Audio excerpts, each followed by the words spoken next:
नमस्कार दोस्तों, ये तस्वीरें आपने देखी होगी, नहीं भी देखी तो आप जरूर देखिए कि किस तरीके से जो डोनाल्ड ट्रंप है उनके खिलाफ ही उनके जो देश के लोग हैं वो किस तरीके से सड़कों पर उतरे हुए हैं और गंदी गालियां देते नजर आ रहे हैं, पोस्टर्स दिखाते हुए नजर आ रहे हैं और उन्होंने साफ तौर पे कहा है कि तानाशाही है और तानाशाही नहीं चलने देंगे।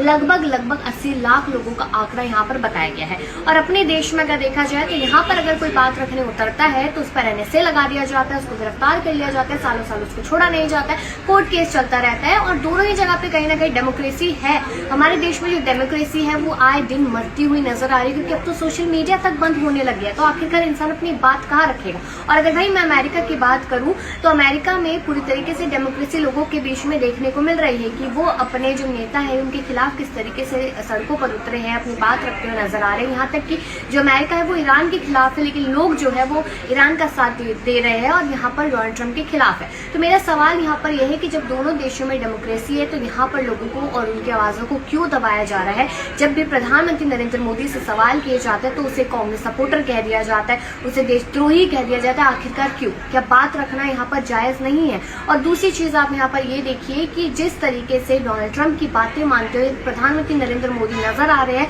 उसको लेकर भी कोई भी जवाब ना तो भाजपा देती नजर आ रही है और ना ही कोई खुद से प्रधानमंत्री नरेंद्र मोदी दे रहे हैं।